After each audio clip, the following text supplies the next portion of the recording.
اللهم صل على سيدنا ومولانا محمد عافية الأبدان وشفائها وطب القلوب ودوائها ونور الأبصار وضيائها وآله وصحبه الكرام وابنه الكريم الغوث الأعظم الأفخم الهمام وحزبه يبارك وسلم.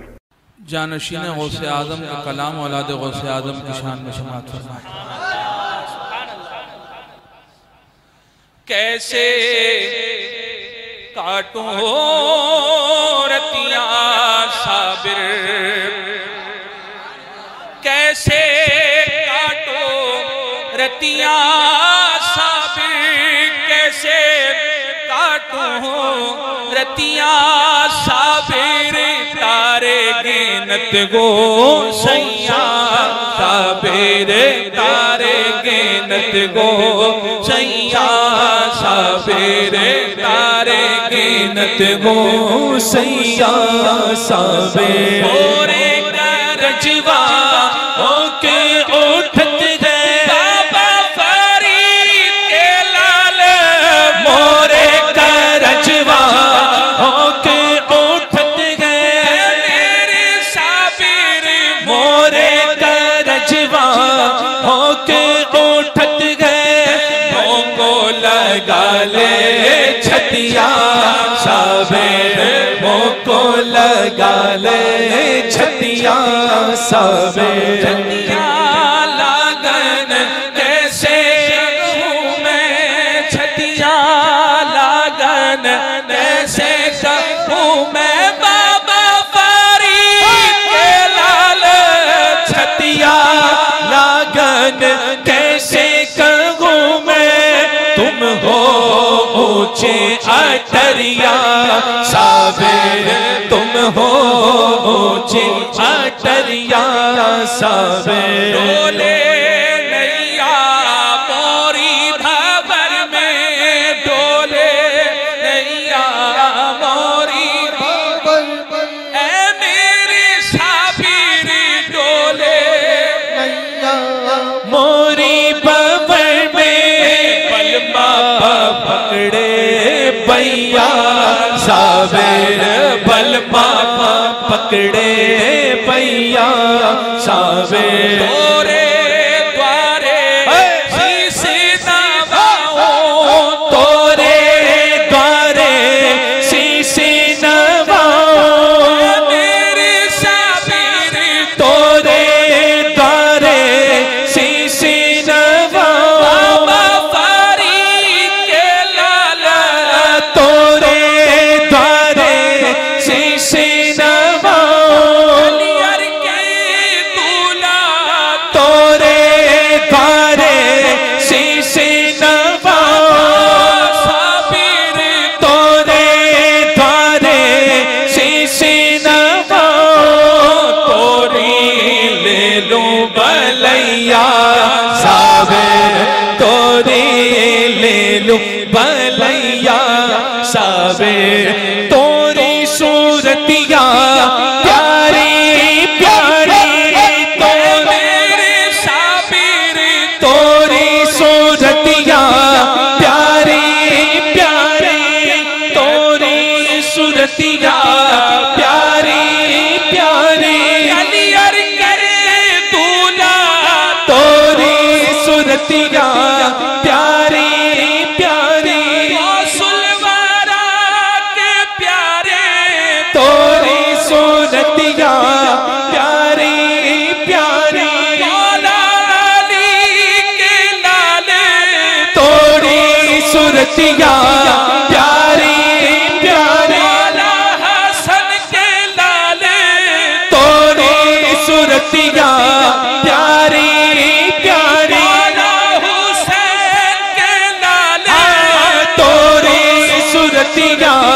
پیاری پیاری، سیدہ کے پیارے توری صورتیاں پیاری پیاری، سیدہ کے لال توری صورتیاں پیاری پیاری. اچھی اچھی بتیاں صابر، اچھی اچھی بتیاں صابر، کیسے کٹورتیاں صابر چیری کو اپنے چرن لگا لو چیری کو اپنے چرن لگا لو چیری کو اپنے چرنوں لگا لو میں پڑھوں تورے پیا صابر میں پڑھوں تورے پیا صابر میں پڑھوں تورے پیا صابر میں پڑھوں تورے پیا صابر من دھن سب کو پہ مارے تن من دھن سب کو پہ مارے اے میری صابر تن من دھن سب کو پہ مارے نوری مورے سیاں صابر نوری مورے سیاں صابر آقا صابر مولا صابر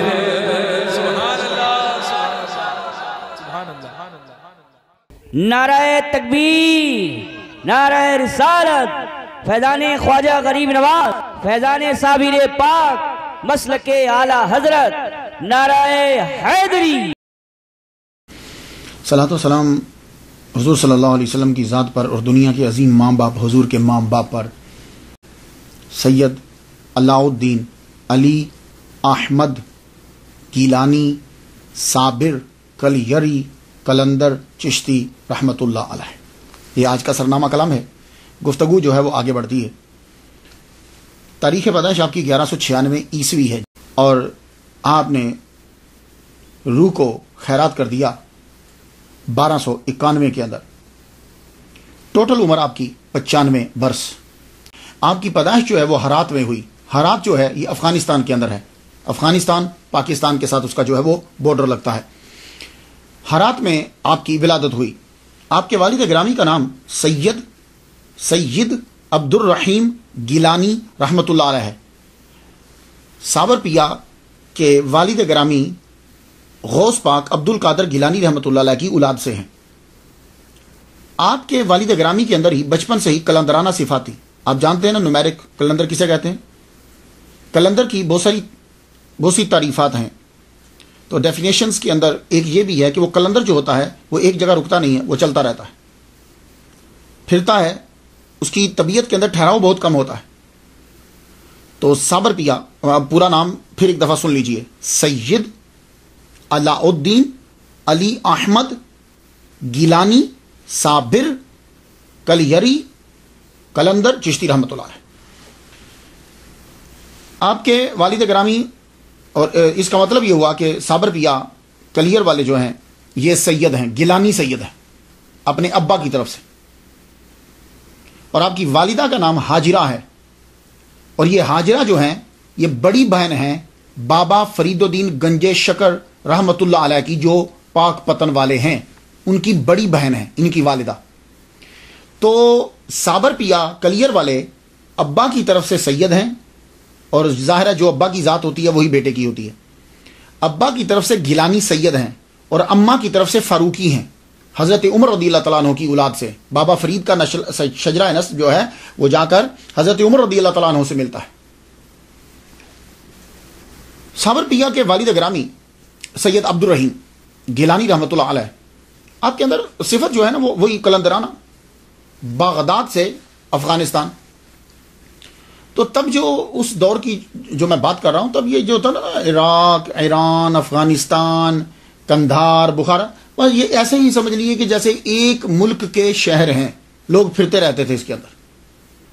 تو اب تو خیر یہ عراق علیحدہ ہو گیا, ایران علیحدہ ہو گیا, افغانستان علیحدہ ہو گیا. اب جب تعین کریں گے تو اور ہوگا. اس دور کے اندر تقریباً بغداد سے آپ چلتے ہیں ہرات پہنچتے ہیں. ہرات جب آپ پہنچے تو ایک گلی سے گزر رہے ہیں, دروازے کے سامنے ایک بزرگ کھڑے ہیں. ان کا نام ہے جمال الدین. جمال الدین رحمۃ اللہ علیہ نے آپ کو روک لیا. کہتے ہیں سید زادے رکو. تو جب آپ کسی کو جانتے نہ ہوں اور وہ آپ کو نام لے کے پکارے، حیران ہوتے ہیں نا آپ. سید زادہ رک گیا، کہنے لگے سید زادے رکے ادھر آؤ. گھر لے گئے، بٹھایا، کہنے لگے مجھے تمہاری بڑے عرصے سے تمہارا انتظار تھا، یا میں انتظار کر رہا تھا تمہارا، تم آ گئے میرے پاس، رکو اب. تو جب کوئی آدمی آپ کو وہ چیز بتا دے کہ جو سیکرٹ ہے تو آپ کا اعتماد بڑھ جاتا ہے کہ یہ آدمی کوئی چیز ہے. تو شیخ جمال الدین رحمۃ اللہ علیہ نے جب ان کو بتایا کہ تم سید زادے ہو، بغداد سے آئے ہو، میرے پاس رہو، میرے پاس ہی تمہارا فیض ہے، رک گئے. اور اللہ کی طرف سے بھی آرڈر ہوتا ہے، رکے. اب آپ نے ان کی ٹو ینگ تھے، آپ نے ان کی تربیت شروع کر دی، باطنی اور ظاہری دونوں علوم دیے. جب آپ نے دیکھا کہ یہ اب ایک مقام پہ پہنچ چکے ہیں تو آپ نے اپنی بڑی بیٹی کا نکاح ان کے ساتھ کر دیا. کنہوں نے؟ شیخ جمال الدین فاروق رحمۃ اللہ علیہ. شیخ جمال الدین فاروقی کے 3 بیٹے اور 1 بیٹی. بڑا بیٹا اعزاز الدین، چھوٹے بیٹے بابا فرید الدین گنج شکر رحمۃ اللہ علیہ، اس سے چھوٹے بیٹے نجیب الدین متوکل. یہ 3 بیٹے اور بڑی بیٹی حاجرہ. تو یہ حاجرہ جو ہیں، بی بی حاجرہ، ان کا نکاح سید عبد الرحیم گیلانی رحمۃ اللہ علیہ سے کر دیا. تو جب ان کا نکاح کر دیا تو اب یہ قصبہ میں رہتے تھے، گاؤں میں. تو قصبہ سے شہر میں چلے گئے، ہرات کے شہر میں چلے گئے، شہر میں جا کے رہنے لگے. تو اللہ تعالیٰ نے سید عبد الرحیم گیلانی رحمۃ اللہ علیہ کو 1196 کے اندر بیٹا عطا فرمایا. اب ظاہر ہے کہ صابر پیا کے والد گرامی جو ہیں غوث پاک کی اولاد میں سے، اور جو ماں ہیں وہ بھی اتنے بڑے مفتی اور بزرگ کی بیٹی. تو ان کی ولادت سے قبل ہی خواب میں محمد صلی اللہ علیہ وسلم کا دیدار ہوا. پھر مولا علی شیر خدا رضی اللہ تعالیٰ عنہ کا بھی دیدار ہوا. دونوں کا جب دیدار ہوا آپ کی ولادت سے پہلے، تو ماں نے بچے کی ولادت پر نام رکھ دیا علی احمد. علی احمد، علی حضرت علی اور احمد محمد مصطفیٰ صلی اللہ علیہ وسلم کے نام پر علی احمد رکھ دیا. تو والد گرامی نے سید عبد الرحیم نے اپنے بیٹے کا نام علاء الدین رکھا. وہ علاء الدین پکارا کرتے تھے. یہ اکثر آج بھی ہوتا ہے. آپ چلے جائیں، دادا کسی اور نام سے پکارتے ہیں، ابا کسی اور نام سے پکارتے ہیں، فیملی کسی اور نام سے پکارتی ہے. اور مذہبی کرانا ہوگا تو نام بڑے اچھے ہوتے ہیں، 2 3 نام ہوتے ہیں. تو والد گرامی پکارتے ہیں علاء الدین کے نام سے، ماں پکارتی ہے علی احمد کے نام سے، کیونکہ ان کی ولادت سے پہلے محمد مصطفیٰ صلی اللہ علیہ وسلم کا دیدار ہوا ہے اور مولا علی کا دیدار ہوا ہے.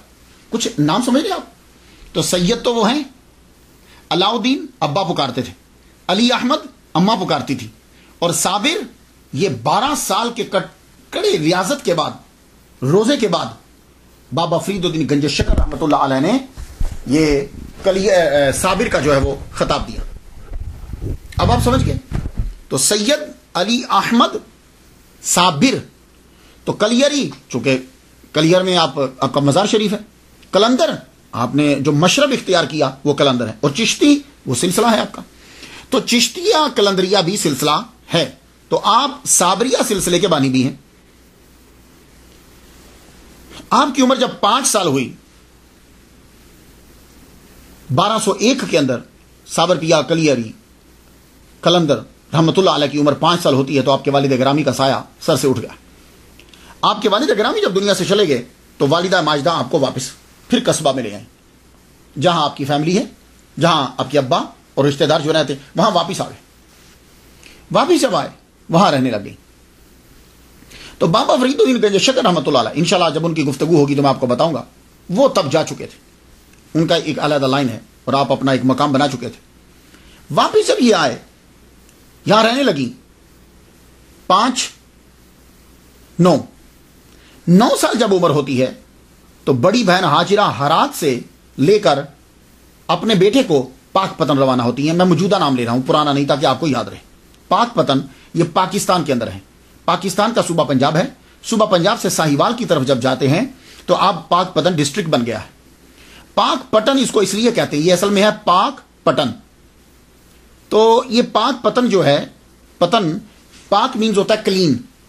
پتن کہتے ہیں جس جگہ کے اوپر کشتی اور بوٹ آ کے لگتی ہیں، اسے پتن کہتے ہیں. تو دریائے ستلج جب تب بہا کرتا تھا، بابا فرید الدین گنج شکر رحمۃ اللہ علیہ وہاں وضو کر رہے تھے. تو کسی نے یہ کہا کہ دیکھیے حضور، نہ تو پانی پاک ہے نہ جگہ پاک ہے، نہ تو پانی پاک ہے نہ جگہ پاک ہے. تو بابا فرید نے فرمایا نہیں، پاک پتن، یہ جگہ بھی پاک ہے پانی بھی پاک ہے. تو تب سے اس جگہ کا نام ہی پاک پتن پڑ گیا. اب آپ سمجھ گئے؟ تو میں پاک پتن ہی نام لوں گا کیونکہ لوگ اسے سمجھتے ہیں. اب تو پاک پتن جب پہنچی، سید علی احمد علاء الدین علی احمد صابر گیلانی قلندر چشتی رحمۃ اللہ علیہ، 9 سال آپ کی عمر جب ہو گئی ہے تو آتی ہیں. تب آپ کی خانقاہ تھی. تو آ کے کہنے لگی اپنے چھوٹے بھائی سے، بابا فرید ان کے چھوٹے بھائی ہیں، کہنے لگے میرے بیٹے کو اپنی سرپرستی میں لے لو، یہ تمہارے پاس رہے گا، اسے پڑھاؤ، اسے اپنے پاس رکھو، یہ یتیم ہے، تمہیں ثواب بھی ہوگا. کہا میری بہن صرف یہی نہیں، میں یہ کہتا ہوں کہ تم بھی میرے پاس ہی رہ، آپ بھی یہیں رک جاؤ. کہنے لگی نہیں، میں یہاں نہیں رکتی، جب تک میرا بیٹا ماحول سے آگاہی حاصل کر لیتا ہے تب تک میں یہاں رکتی ہوں. تو 9 سال کے جب تھے تو آپ وہاں رکے بابا کی خانقاہ میں. بابا ان کو پڑھانے لگے ابتدائی کتابیں. 2 سال میں اتنا پڑھ لیا جتنا دوسرے بچے 7 سال میں پڑھتے، 2 سال کے اندر پڑھ لیا. اب ظاہر ہے میں ایک بات بتا دوں آپ کو، اگر آپ صرف پڑھائی پہ دھیان دیں تو یقین جانیے، میں ڈاکٹر ہوا کرتے تھے، ڈاکٹر رشید صاحب فوت ہو گئے، میرے والد گرامی پیر طالب حسین یا رحمۃ اللہ علیہ کے ڈاکٹر تھے. وہ کہا کرتے تھے 4 گھنٹے اگر کوئی مسلسل پڑھے بنا کچھ کیے، ہم لوگ ہیں آپ 4 گھنٹے کوئی بھی نہیں پڑھتا، وہ کبھی پینسل گھڑنے لگ جاتے ہیں، کبھی کچھ کرنے لگ جاتے ہیں. 4 گھنٹے کوئی مسلسل پڑھے مسلسل تو وہ کوئی بھی ڈگری حاصل کر سکتا ہے، کوئی سے بھی. تو اب 4 گھنٹے جب کوئی پڑھے تو جب جو 24 گھنٹے پڑھتا رہے. تو سید علاء الدین علی احمد صابر گیلانی رحمۃ اللہ علیہ مسلسل پڑھتے رہتے. تو 2 سال میں اتنا علم حاصل کر لیا. تو 9 10 11 سال کے ہو گئے نا. 11 سال کے ہوئے تو ماں نے سمجھ لیا کہ میرا بیٹا جو ہے وہ اب اس کا دل لگ جائے گا، اب اتنا بڑا ہو گیا ہے کہ وہ اپنا خیال خود رکھ سکتا ہے. تو 2 سال کے بعد اپنے بھائی سے کہنے لگی میں واپس ہرات چلتی ہوں، افغانستان واپس جاتی ہوں میں، تو مجھے اجازت دو، اب میرا بیٹا تمہارے پاس ہی رہے گا. کہا بہن رک جاؤ. کہا نہیں میں واپس چلتی ہوں، سارے رشتہ دار سب وہیں ہیں، ابھی میں واپس چلتی ہوں. آپ وہاں سے واپس چل پڑے اور جاتے ہوئے کہنے لگی کہ ایک بات بتاتی جاؤں فرید، بات یہ ہے میرا بیٹا نہ کچھ کہتا ہے اور نہ مانگتا ہے، تو تمہیں ہی اس کا خیال رکھنا پڑے گا. تو بابا فرید نے فرمایا زیادہ سے تعلیم وہ تو ہم دھیان دے رہے ہیں، اصل چیز ہوتی ہے کھانا. کھانا مانگتے ہوئے آدمی ہچکچاتا ہے، تو میں تیرے بیٹے کی ڈیوٹی ہی لنگر پہ لگا دیتا ہوں کہ 2 ٹائم ہماری خانقاہ میں لنگر تقسیم ہوتا ہے، تیرے بیٹے کی آج سے ڈیوٹی لنگر کے اوپر کہ یہی تقسیم کرے گا. تو جب یہ رہے گا ہی خوراک کے اندر تو اس کو مانگنے کی ضرورت نہیں پڑے گی. تو آپ کو بلا کر یہ ڈیوٹی لگا دی والدہ کے سامنے. کہا دیکھو بیٹا تم نے کافی پڑھ لیا، تم چھوٹی عمر میں بہت سمجھدار ہو گئے، آج سے پوری خانقاہ میں طلباء اور فقراء ان کا کھانا تقسیم کرنے کا انچارج جو ہے ہم تمہیں بناتے ہیں، انچارج تیرے ہاتھ میں ہے، تو تم کھانا جو ہے وہ تقسیم کرو گے. ماں وہاں سے چلی گئی، کھانا تقسیم کرنے کی ڈیوٹی لگ گئی. وہ جہاں سے اب کھانا تقسیم کرتے تھے وہ حجرہ اعتکاف اب بن گیا ہے. مجھے یہ سعادت حاصل ہے، میں وہاں گیا ہوں، میں نے فاتحہ پڑھی ہے، دعا مانگی ہے. وہاں اس کے پاس ہی قوالی ہوتی ہے، قوالی بھی سنی تھی، کلام اس کا اچھا تھا. تو وہاں پہلے لنگر وہاں سے تقسیم ہوا کرتا تھا، پھر بعد میں آپ نے اپنا حجرہ بنا لیا اور وہاں آپ اعتکاف بیٹھ کے لنگر جو ہے وہ 2 ٹائم میں تقسیم ہوتا تھا. لنگر جو ہے وہ 2 ٹائم میں تقسیم ہوتا تھا، ایک اشراق کے بعد، دوسرا اوابین کے بعد. صوفیاء کرام جو ہیں وہ اشراق اور اوابین، اشراق کے ساتھ چاشت ضمناً وہ ساتھ ہوتی ہے، اس کا بہت خیال رکھتے ہیں. یہ بات یاد رکھیے گا، اشراق اور چاشت بہت ضروری ہے، بہت ضروری ہے. تہجد کی تو میں گفتگو نہیں کر رہا، یہ بھی بہت ضروری ہے. تو کھانا 2 ٹائم تقسیم ہوتا تھا، اشراق کے بعد اور اوابین کے بعد. پھر اس کے بعد عشاء جو ہے وہ اپنے ٹائم پہ لیٹ پڑتے تھے، جیسے بھی پڑھتے تھے. تو کھانا تقسیم کرتے اور ساتھ آپ پڑھتے. یہ تعلیم اور تقسیم کا سلسلہ جو ہے وہ جاری رہا، تعلیم اور تقسیم کا سلسلہ جاری رہا. معلوم ہے کتنے؟ 12 سال تک. 12 سال تک تعلیم اور تقسیم کا سلسلہ جاری رہا. 12 سال کے بعد والدہ محترمہ تشریف لائیں، بیٹے کی یاد ستائی، وقت بھی قریب بہت بوڑھی ہو گئی تھی، قریب آئی، 12 سال کے بعد آئی. آتے ہی بھائی سے ملی، کہا میرے بیٹے کو تو ملاؤ، پتہ نہیں زندگی ہے کہ نہیں ہے، اپنے بیٹے سے مل لو. بیٹے کو بلایا گیا اور بیٹے پر زیادہ تر استغراق کی کیفیت آ رہی رہتی. بیٹے کو بلایا گیا تو بیٹا ہڈیوں کا ڈھانچہ بنا ہوا، ہڈیوں کا ڈھانچہ. بس ایسے ہی اسکن جو ہے وہ اوپر یوں ہی ہے، بس گوشت نام کی کوئی چیز نظر نہیں آتی۔ اب آپ کو پتا ماں تو تڑپ جاتی، ماں نے بیٹے کو دیکھا تو تڑپ گئی۔ فرید ایک تو چھوٹے بھائی ہیں، بڑی بہن ماں بجا ہے، کیا تم میرے بیٹے کو کھانا نہیں دیتے؟ کہا بہن خود پوچھ لو، میں نے تو آپ کے سامنے اس کی ڈیوٹی ہی لنگر پہ لگا دی تھی، خود پوچھو کیا کھانا نہیں کھاتے؟ تو ماں پوچھنے لگی بیٹا کیا تم کھانا نہیں کھاتے؟ تو ساتھ ہی بھائی بھی بول اٹھے بھائی ہم نے تو آپ کی ڈیوٹی لگائی تھی، تو کیا آپ کھانا نہیں کھاتے؟ تو جواب ذرا سنیے گا، سید علاء الدین علی احمد صابر گیلانی قلندر رحمۃ اللہ علیہ کیا جواب دیتے ہیں؟ کہنے لگے ماما، بابا فرید بن گنج شکر ماموں لگتے ہیں نا، پیر و مرشد، آپ نے کھلانے کو کہا تھا، کھانے کو نہیں کہا تھا۔ آپ نے کہا تھا کہ کھلایا کرو 2 ٹائم، کیا آپ نے یہ بھی فرمایا تھا کہ کھا لیا کرو؟ تو جب آپ نے کھا ہی نہیں تو میں اپنے مرشد کی اجازت کے بغیر کیسے کھاتا؟ تو کہنے لگے پیر و مرشد میں نے کبھی یہاں سے کچھ نہیں کھایا۔ تو کہا پھر بیٹے کھاتے کیا تھے؟ کہنے لگے بابا آپ نے اجازت نہیں نہ دی تھی، آپ بولے نہیں تھے، 4-5 دن تو ویسے ہی گزر جاتے تھے میرے، 4-5 دن کے بعد اگر کبھی بھوک کا احساس ہوتا تھا تو میں جنگلوں میں نکل جاتا تھا، جنگل میں جب جاتا تھا تو وہاں اللہ تعالیٰ کے اگائے ہوئے جو پودے تھے درخت ان کے پتے کھا لیتا تھا تھوڑے سے، اور پتے کھا کے میں واپس آ جاتا۔ اللہ اکبر جل شان۔ اس وقت بابا فرید کے منہ مبارک سے نکلا میرا علی احمد صابر ہے، تو یہ صابر آپ کو ٹائٹل دیا گیا، میرا علی احمد صابر ہے۔ تو آپ کو جب یہ ٹائٹل جو ہے وہ اپنے پیر کی جانب سے 1219 میں مل گیا، 1219 میں جب آپ کو ملا، اب آپ کافی جوان ہو چکے تھے، والدہ کا من چاہا، ہر ماں کا من چاہتا میرا بیٹا شادی کرے، اس کی شادی ہو، بہو ہو۔ تو اپنے بھائی سے ہی کہنے لگے تم اس طرح کرو کہ وہ تمہاری جو سب سے چھوٹی بیٹی ہے اس کا نکاح میرے بیٹے سے کر دو۔ بابا فرید گنج شکر رحمۃ اللہ نے فرمایا بہن ضد مت کرو، یہ نکاح نہیں ہو سکتا۔ اچھا تم امیر ہو اس لیے میرے یتیم بچے کو نہیں دے رہے؟ کہا بہن تم سمجھتی نہیں ہو، نہ اصرار کرو شادی کا۔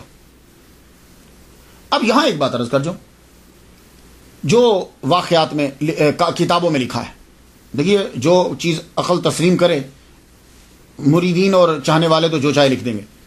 یہاں یہ بیان کیا جاتا ہے کہ آپ کی شادی ہو گئی، آپ کمرے میں گئے، آپ نے ایک آہ بھری اور بیوی کو جلا دیا۔ یہی سنا نا، میں بھی یہی سنتا رہا کہ وہ جل کے راکھ ہو گئی، جبکہ یہ جل کے راکھ ہے ہی نہیں ہے، یہ کافی عرصہ زندہ رہی ہیں۔ بابا فرید الدین گنج شکر رحمۃ اللہ علیہ کی 3 بیٹیاں تھیں، 3 بیٹیاں تھیں آپ کی۔ ایک بی بی مستورہ، بی بی مستورہ ان کا نکاح شیخ عمر فاروقی رحمۃ اللہ علیہ سے ہوا۔ دوسری آپ کی بیٹی بی بی فاطمہ تھی جن کا نکاح شیخ بدر الدین اسحاق رحمۃ اللہ علیہ سے ہوا۔ تیسری بیٹی بی بی شریفہ ہیں، ان کا نکاح سید علاء الدین علی احمد صابر گیلانی قلندر رحمۃ اللہ علیہ کے ساتھ ہوا۔ بات سمجھ گئے آپ؟ اور یہ کافی عرصہ زندہ ہے، اور یہ ایسے ہی رہتی تھی کہ جیسے ایک عورت ہوتی ہے نا اس کا خامن نہیں ہے، ویسی کبھی، یعنی بالکل کمرے میں بند رہنا اور تجرد اور تحیر استغراق کے اندر ان کی بھی کیفیت ویسے ہی رہتی تھی۔ کیوں بھائی؟ دیکھو جلاؤ تو تب جب کوئی معمولی عورت سامنے بیٹھی، بابا فرید الدین گنج شکر کی بیٹی ہیں، کیوں جلاؤ گے؟ تو پھر ہوا کیا تھا، لو سن لیجیے۔ بابا فرید الدین گنج شکر رحمۃ اللہ علیہ نے یہ کہا کہ بہن ضد مت کرو، اصرار نہ کرو نکاح کا۔ لیکن بہن اصرار کر رہی، انہیں سمجھ نہیں آ رہی، تو آپ نے بتایا کہ سادہ لفظوں میں یہ سمجھا، دیکھو تمہارا جو بیٹا ہے نا وہ فنا فی اللہ کے مقام پہ بالکل اب اس کی وہ پہنچنے والا ہے، اور اس کی باقی جتنی زندگی گزرے گی نا وہ استغراق میں ہی گزرے گی۔ وہ جس مقام پہ پہنچ گیا ہے وہ بہت اونچے مقام پہ چلا گیا ہے، اب اس کے قریب اور کوئی نہیں آ پائے گا اور نہ وہ جا پائے گا، تو اس لیے آپ یہ نکاح نہ کرواؤ۔ لیکن بہن نے جب ضد کیا، نکاح ہو گیا۔ اب جب نکاح ہوا تو آپ کہاں بیٹھا کرتے تھے؟ آپ بیٹھتے تھے جہاں جس حجرے سے آپ کھانا تقسیم کرواتے تھے، جہاں سے لنگر تقسیم ہوتا تھا، وہیں بیٹھتے تھے، وہیں آپ اعتکاف بھی بیٹھنے لگے بعد میں۔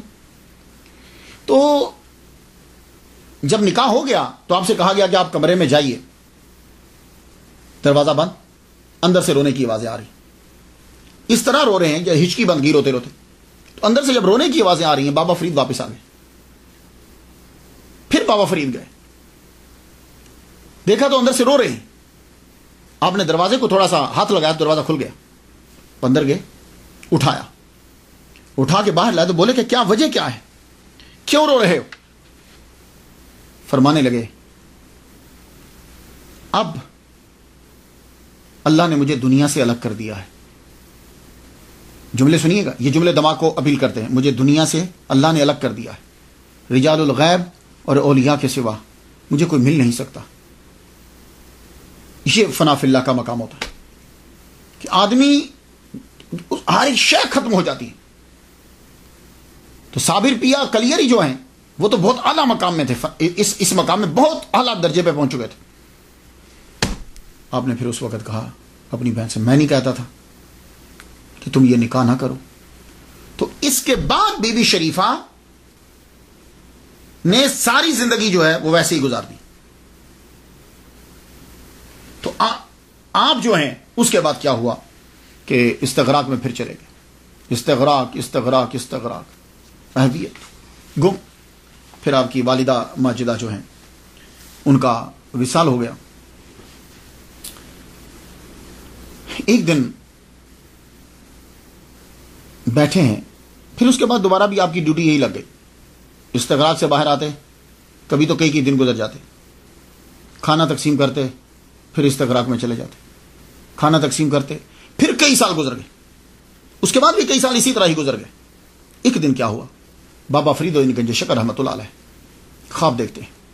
خواب کے اندر قطب الدین بختیار کاکی رحمۃ اللہ علیہ جو ان کے پیر ہیں وہ تشریف لائے. انہوں نے علی احمد صابر گیلانی رحمۃ اللہ علیہ ان کو بھی پکڑا اور بابا فرید الدین گنج شکر رحمۃ اللہ علیہ کو بھی لیا. دونوں کو لے کے چل پڑے. چلے تو ایک حال میں داخل ہوئے, بہت خوبصورت کمرہ جیسے ہوتا ہے, محمد مصطفیٰ صلی اللہ علیہ وسلم جلوہ فرما ہے. ان کے سامنے لا کے دونوں کو کھڑا کر دیا. دونوں کو جب کھڑا کیا تو محمد مصطفیٰ صلی اللہ علیہ وآلہ وسلم نے علی احمد صابر گیلانی رحمۃ اللہ علیہ کو بلایا. قریب جب گئے تو آپ کی پشت پر ہاتھ رکھا.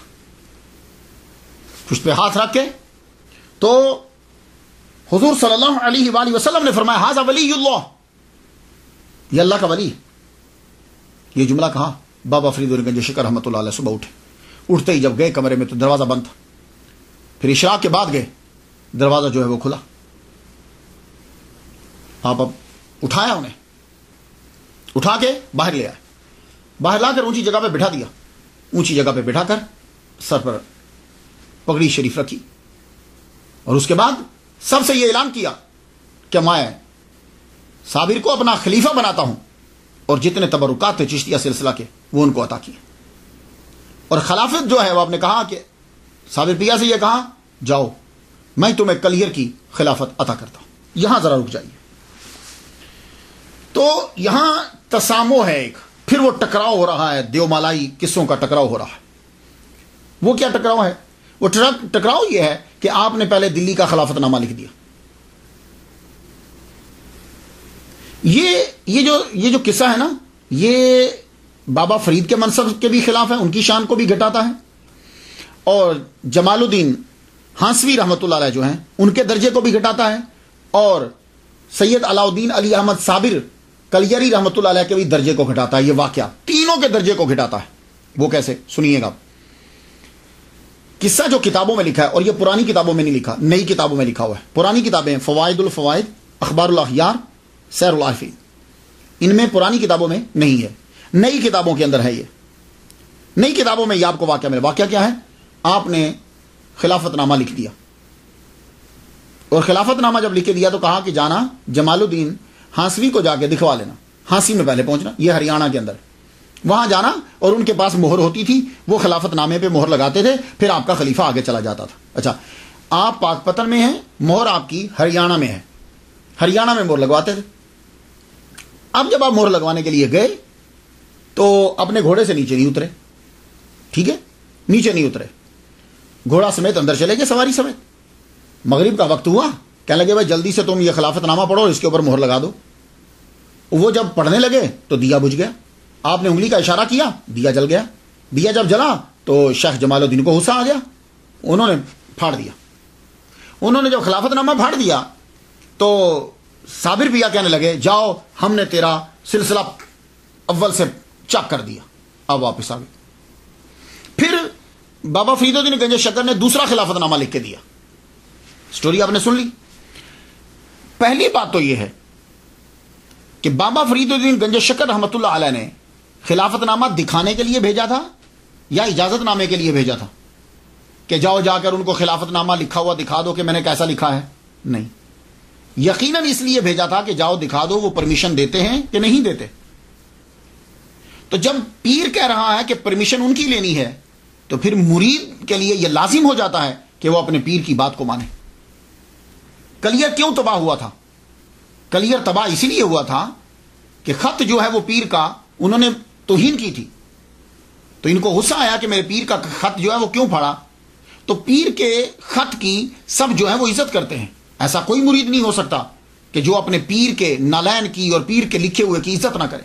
اور جمال الدین ہانسوی وہ تو اتنے محبوب مرید تھے بابا فرید الدین گنج شکر رحمۃ اللہ علیہ کے کہ بہاؤدین زکریا رحمۃ اللہ علیہ نے یہ کہا تھا کہ میرے سارے مرید لے لو، حالانکہ بہاؤدین زکریا ملینر بلینر آدمی ہیں، حاکم ملتان جو ہے وہ ان سے غلہ لیتا تھا، اتنے امیر تھے بہاؤدین زکریا ملتانی رحمۃ اللہ علیہ۔ کہتے ہیں میری ساری دولت لے لو اے فرید، مجھے یہ جمال الدین ہانسوی دے دو، اور یہ امام اعظم ابو حنیفہ رحمہ اللہ کی اولاد سے ہے۔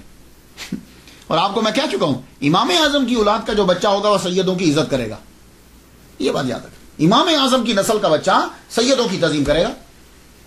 تو پہلی بات تو یہ ہے کہ یہ کوئی دیومالائی قصہ ہے، اگر اجازت نامے کے لیے بھیجا تھا تو اتنی ہی عزت اور رسپیکٹ کرنا ہے صابر پیا کو بھی جتنی دوسروں کو کرنا ہے، ایک بات۔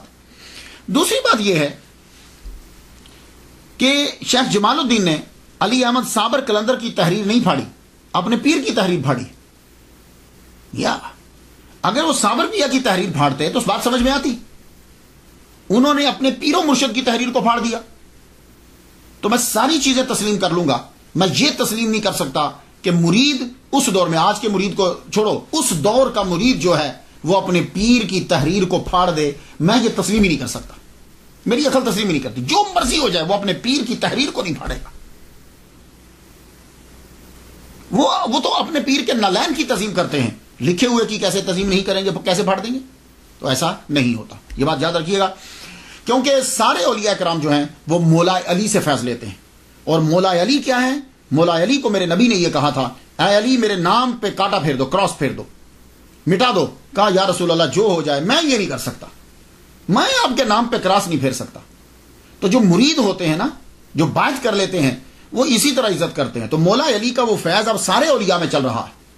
ہاں یہ بات میں یہ تسلیم نہیں کرتا، سٹوریاں جو مرضی ہوتی رہیں۔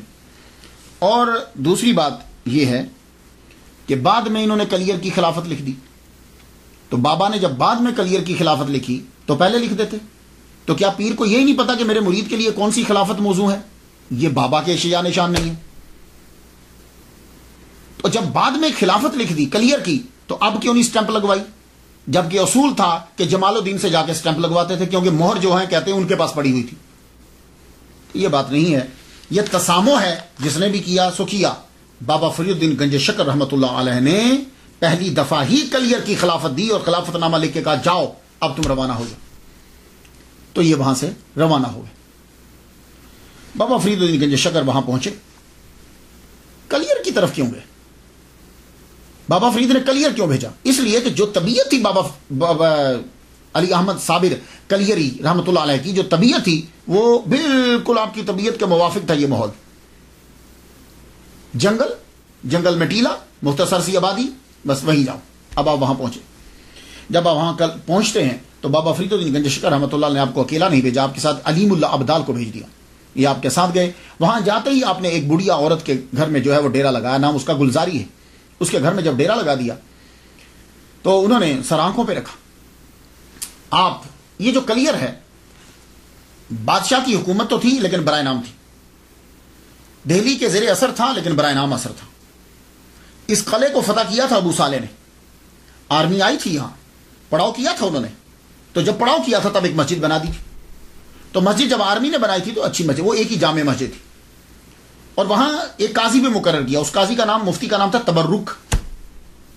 اب یہ بہت دور تھا، جنگلات میں ٹیلا، مختصر سی آبادی.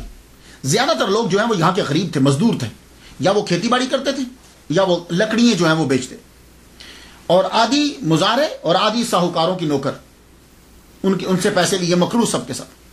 تو ایک وہاں بڑا آدمی تھا، نام اس کا تھا قیام الدین. یہ قیام الدین جو ہے، جو قلعہ تباہ ہو چکا تھا، اس قلعے کو دوبارہ سے تعمیر کر کے اسی قلعے کے اندر رہنے لگ گیا تھا یہ قیام الدین. اور یہی ذمہ دار جو ہے، یہی وہاں اقتدار اسی کا تھا، اسی کا اثر و رسوخ چلتا تھا. اور قاضی جو ملا تھا وہ اسی کا نوکر بنا ہوا تھا. آپ سیدھا جامع مسجد میں پہنچے. جامع مسجد میں آپ نے جا کے اعلان کر دیا، سنو میرے پیر و مرشد شیخ بابا فرید الدین گنج شکر رحمۃ اللہ علیہ، یہ رحمۃ اللہ علیہ میں کہہ رہا ہوں، تو انہوں نے، میں ان کا خلیفہ ہوں اور یہ خلافت نامہ ہے اور یہاں کی ولایت جو ہے انہوں نے مجھے عطا کی. یہ کہہ کے واپس جب آپ نے یہ کہا، اب بات آہستہ آہستہ لوگوں میں پھیلنے لگی. تو غریب لوگ آپ کے پاس آنے لگے. آپ نے ان کو بتلایا کہ اسلام کیا ہوتا ہے، توحید کیا چیز ہے، اور جب انسان توحید اختیار کر لیتا ہے تو پھر سب برابر ہو جاتے ہیں. اب بتا رہے ہیں کہ اونچ نیچ ہمارے ہاں نہیں ہوتی، ہمارے ہاں سب برابر ہوتے ہیں. اور جو تمہاری مسجد ہے، یہ جو تم نے مسجد بنائی ہے، اس مسجد کے اندر تم لوگ کیا کر رہے ہو کہ یہاں امیروں کی لائن اور ہے، غریبوں کی لائن اور ہے. تو تم نے اللہ تعالیٰ کے گھر کے اندر بھی جگہوں کا تعین کر دیا. خدا کے گھر کے اندر تو سب ایک ہوتے ہیں، جو سب سے پہلے آتا ہے وہ پہلی جگہ پہ کھڑا ہوتا ہے. بادشاہ بھی بعد میں آئے گا تو اس کے لیے ہم جگہ نہیں بنائیں گے، وہ پیچھے کھڑا ہو کے نماز پڑھے. تم کسی کو وہاں سے اٹھا نہیں سکتے. تو آپ جب یہ باتیں کرنے لگے، اب اس سے زد پڑتی ہے امیروں کو بھی اور قاضی کو بھی، کیونکہ یہ فرق اور تفاوت انہی نے تو رکھا ہوا ہے. اب قاضی نے جا کے قیام الدین سے بات کی، ذمہ دار سے کہنے لگا، سن ذمہ دار، یہ جو بابا آیا ہے تجھے کو سمجھ اس کے بارے میں تم نے سنا ہے؟ کہتا ہے کہ میں یہاں کا صاحب ولایت ہوں، یہاں کی خلافت میرے پاس ہے، میرے بابا نے، ہم نہیں جانتے کسی بابا کو، یہ سب جادوگری ہے، ایسے بہت سے شبدہ باز یہاں آتے ہیں، اور دیکھ تو دھیان نہ دینا، اور اگر تو اس کی طرف چلا گیا تو سن تیری ذمہ داری بھی، سرداری بھی جائے گی. اور ساہوکاروں سے جا کر دیکھا، یہ سب کو برابری کا سبق دے رہا ہے، تمہاری ساہوکاری گئی. اب امیروں کو، اب یہ سارے لوگ ذمہ دار، ساہوکار اور یہ دین کے ٹھیکیدار کٹھے ہو گئے. اکٹھے جب یہ ہو گئے تو اب یہ لوگوں کو دھمکانے بھی لگے، ڈرانے بھی لگے. وہ بیچارے مزارے تھے، غریب تھے. آہستہ آہستہ لوگ بابا سے پیچھے ہٹنے لگے. یہ لوگ دیکھتے رہتے کہ بابا کے پاس کون جاتا ہے. جو جاتا پھر چیک کرتے کہ یہ کس کے زیر اثر ہے، ساہوکار کے یا ذمہ دار کے. جس کے زیر اثر ہوتا وہاں سے دھمکا دے. سارے لوگ ہٹ کے 5 بندے بچ گئے. ٹوٹل 5 آدمی بابا صابر پیا کلیئر کے ساتھ لگ گئے. صرف 5 بندے رہ گئے. آپ نے اب خط لکھے. پہلا خط لکھا اپنے پیر کو. علیم اللہ ابدال کے ذریعے سے مرشد کو خط بھیجا اور کہا کہ یہ قاضی جو ہے یہ بہت شرارتیں کر رہا ہے، ہمیں آپ نے صاحب ولایت بنایا یہاں کا، یہ تسلیم نہیں کرتا ہمیں. تو بابا فرید الدین گنج شکر رحمۃ اللہ علیہ نے پہلا خط لکھا، اور خط کا مخاطب قاضی تھا. قاضی سے یہ بتایا میرا نام کیا ہے. اپنا بتانے کے بعد کہا ہم نے اس کو یہاں کی ولایت دی ہے، اور قرآن کی آیات بھی لکھی اور حدیث مبارکہ بھی لکھی، اور کہا کہ تم شرارتوں سے باز آ جاؤ. بہت نرمی سے خط لکھا. وہ خط لے کے علیم اللہ ابدال جب واپس آئے، سب سے پہلے بابا نے پڑھا، صابر پیا نے پڑھا. پڑھنے کے بعد وہ خط قاضی کو بھیج دیا. علیم اللہ ابدال جب قاضی کے پاس وہ خط لے کر گئے، قاضی نے پڑھتے ہی اس کو پھاڑ دیا. جب پھاڑا تو دے دیا علیم اللہ ابدال کو، کہا یہ لے. خط واپس آیا تو صابر پیا کہنے لگے تم نے اچھا نہیں کیا. تو اب وہ چاک کردہ خط جو چاک کیا تھا وہ، اور ساتھ ایک اور خط لکھ دیا. کہا پیر و مرشد سلام ہو آپ کو، یہ دیکھیے اس نے آپ کے خط کو چاک کر دیا ہے. اور پھر صورتحال لکھی، بتایا کہ اس کے ساتھ ذمہ دار بھی ہے، قیام الدین اس کا نام ہے، اور اس کے ساتھ اور آدمی بھی ہے، اور یہ سب لوگ جو ہیں وہ شہر کے اندر مجھے بدنام کرتے ہیں، میری بات کو مانتے نہیں. اب بابا فرید الدین گنج شکر رحمۃ اللہ نے دوسرا خط قیام الدین کو لکھا، ذمہ دار کو، جس کا اثر و رسوخ تھا. اب جب علیم اللہ ابدال دوسرا خط لے کر آئے تو آپ نے خط پڑھا، اور خط ویسے ہی قیام الدین کے گھر میں بھیج دیا. علیم اللہ ابدال جب وہاں خط لے کر گئے تو وہیں قاضی موجود تھا، قاضی تبرک وہیں موجود تھا، وہیں پر. اب جب اس نے خط دیکھا اور علیم اللہ سمجھ گیا، خط لیتے ساری سے چھوڑیے حضور، یہ اسی طرح کے خط لیتے رہتے ہیں، آپ کو پریشان ہونے کی ضرورت نہیں ہے. اب جب وہ خط کی توہین کر رہا تھا تو زلزلہ آنے لگ گیا، کانپی زمین، ایک دم سے کانپی. اسے ڈر ہوا کہ کہیں چھتیں گرنا ہے. چھوڑیے حضور ابھی رک جائے گی، یہ تو ویسے ہی پہاڑی کے اوپر ذرا ہلتا رہتا ہے. وہ پھر ایک دم واپس آ گیا. ٹھیک ہے، قاضی نے اب لے کے خود خط پھاڑ ڈالا، دوسرا خط پھر پھاڑ ڈالا، اور ذمہ دار اس کے ساتھ. اب جب دوسرا پھٹا ہوا خط لے کر گئے تو اب تیسری مرتبہ پھر علیم اللہ عبدال کو بابا فرید الدین گنج شکر رحمۃ اللہ علیہ کے پاس بھیج دیا صابر پیا نے. جب تیسری مرتبہ گئے تو اب بابا نے جب 2 خط اپنے جب اس نے چاک کر دیے تھے، اب بابا نے تیسرا خط لکھا. صابر پیا کلیر رحمۃ اللہ علیہ کو تیسرا خط لکھا. تیسرے خط میں یہ تھا، ایک جگہ میں عبارت پڑھتا ہوں کہ یہ تمہاری بکری ہے، چاہے ذبح کرو چاہے دودھ دو، اور ایک جگہ لکھا کہ کلیر ہم نے تمہارے حوالے کر دیا. تیسرا خط جب یہ آیا، مفہوم دونوں کا یہی ہے کہ ہم نے کلیر کو تیرے حوالے کیا، اب تیری مرضی. تیسرا خط جب آپ کے پاس آیا، آپ نے اس کو لپیٹا، رکھ لیا پاس. رکھنے کے بعد جمعہ کی نماز جب ہوتی تھی تو جمعہ میں لوگ اکٹھے ہو جاتے. آبادی تو کم تھی لیکن بڑے بڑے سب لوگ جو ہیں وہ آ جاتے تھے، ذمہ دار وہ لوگ نماز پڑھی پڑھتے تھے. جمعہ کی نماز میں آئے تو بابا کیا کیا، بابا صابر پیا کلیر رحمۃ اللہ علیہ سیدھا مسجد سے اندر چلے گئے. اندر جا کے مصلی کے پاس بیٹھ گئے. جب آپ مصلی کے پاس بیٹھ گئے تو بندوں نے کہا اٹھو یہاں سے، یہ قاضی کی جگہ ہے. آپ نے فرمایا ہم کتب ہیں، اور کتب جو ہوتا ہے وہ قاضی سے افضل ہوتا ہے، تم ہمیں یہاں سے اٹھا نہیں سکتے. 3-4 بندے اٹھے اور آپ کا کلندرانہ لباس تھا پرانا، ہاتھوں سے پکڑ کے گھسیٹتے ہوئے باہر لے گئے. باہر جب لے گئے اور آپ کے بندوں کو بھی نکال دیا اور مسجد کے باہر کے دروازے سے بھی باہر نکال دیا. آپ وہاں کھڑے ہو گئے، اللہ پاک سے کہنے لگے دیکھا یا اللہ ہمیں نماز پڑھنے ہی نہیں دے رہے. اب وہ سب لوگ نماز پڑھنے لگے. جمعہ کی نماز ہوئی اور آپ کو اندر نماز پڑھنے نہیں دی گئی. جب وہ سجدے میں گئے تو بابا نے یوں آنکھ اٹھا کے مسجد کی دیواروں اور چھتوں سے یہ کہا تم سجدہ کیوں نہیں کر رہی؟ بھائی اتنا کرنا تھا کہ دیواریں چھتیں دھڑام سے نیچے گری، جتنے اندر تھے سب مر گئے. اب یہاں کوئی سننے والا جب مذاق اڑائے گا تو کیسے مذاق اڑائے گا، ذرا سنیے. ہو یہ کیا کرامت ہوئی، مسجد گرا دی، یہ کیا کرامت ہوئی، نمازی مار دیے؟ نہیں. دیکھیے مسجد جلانے کا حکم اللہ نے دیا تھا، یاد ہے 11ویں پارے کے اندر رب فرمایا مسجد کو آگ لگا دو. مسجد کو آگ لگائی، روڑی بنا دی، وہاں گند پھینکا جاتا تھا. تو اصل میں ہوتا کیا تھا کہ وہ جتنے نماز پڑھنے والے تھے سب نے ایک کتب کی توہین کی، ایک بات. دوسرا جتنے وہ نماز پڑھ رہے تھے سب مسجد کے اندر اصل چیز کیا ہوتی ہے کہ فرق کو ختم کرنا. رب کی بارگاہ میں سب برابر ہیں، لیکن اس مسجد میں ایسا نہیں ہوتا تھا. اس مسجد کے اندر امیر، قاضی، ساہوکار یہ لوگوں کی جگہ بنی ہوئی تھی. اندر کوئی آدمی وہاں کھڑے ہو کے نماز غریب نہیں پڑھ سکتا تھا. تو کیا ایسی مسجد کو برقرار رکھا جائے؟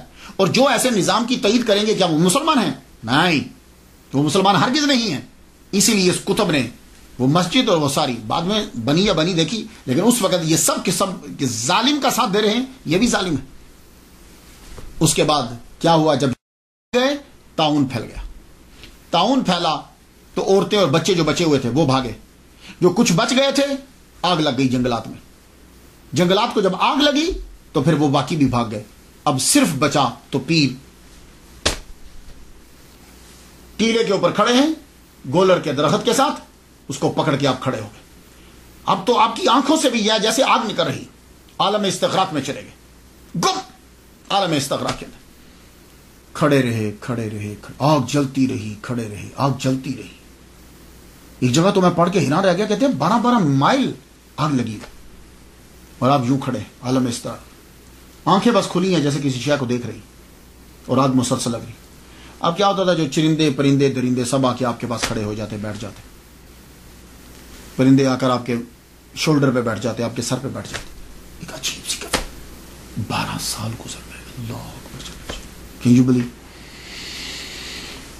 عالم استغراق کے اندر 12 سال گزر گئے. ایک دن اشراق کی نماز پڑھنے کے بعد بابا فرید الدین گنج شکر رحمۃ اللہ علیہ کھڑے ہوئے.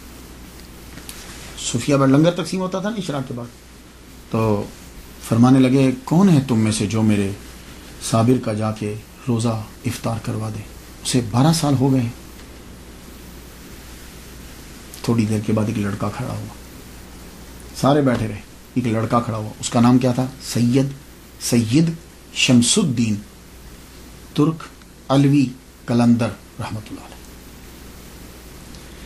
سید کیوں علوی کیوں کہہ رہا ہوں؟ اس لیے کہ یہ مولا علی کی اولاد ہیں لیکن بی بی فاطمہ سے نہیں، اس لیے علوی کہہ رہا ہوں. سید کہہ رہا ہوں تو ظاہر ہے مولا علی کے بیٹے سید ہیں. سید ہیں اور ترکی کے رہنے والے تھے. کلندر، ان کی ساری زندگی کلندرانہ گزری اپنے پیر کے. یہ آئے تھے بابا فرید کی بات کرنے کے لیے. تو بابا فرید الدین گنج شکر رحمۃ اللہ فرمایا تھا کہ تیرا فیض میرے پاس نہیں ہے. یار میں حیران ہوتا ہوں، آج کل تم چلے جاؤ کسی بھی پیر کے پاس فٹافٹ مرید کر لے گا تاکہ میری تعداد بڑھ جائے، اور وہ بندہ بیٹھا رہتا تھا کہ نہیں بھائی تیرا فیض میرے پاس نہیں ہے. تو یہ بڑے دن سے بیٹھے ہوئے تھے. اب جب کھڑے ہوئے جی حضور میں جاتا ہوں، فرمانے لگے ہاں تیرا فیض اس کے پاس ہے. دیکھا میں کہا ہاں اب سمجھ آئی, تیرا فیض میرے بھانجی اور داماد کے پاس ہے, چلو تیاری کرو کچھ کرنے کی.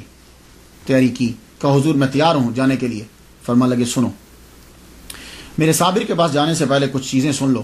پہلی بات تو یہ ہے کہ یہ کچھ چیزیں ہیں, یہ لیتے جاؤ تیرے کام آئیں گی. ان میں کچھ آئل تھا تھوڑا سا, آپ نے دم کیا, کہا کہ میرے صابر کو 12 سال ہو چکے ہیں ایک ہی حالت میں کھڑے ہوئے, یہ لے جاؤ آئل. اور اس میں کافی ساری چیزیں, دم بھی تھا, تو اسے جب میرا صابر بیٹھے گا ضرورت تمہیں پڑے گی اس کی, یہ بھی لے جاؤ. اور دوسرا, تم اس کے سامنے مت جانا جب تک وہ بیٹھ نہ جائے, اور یا جب تک تمہیں اجازت نہ دے دے, تم اس کے سامنے مت جانا.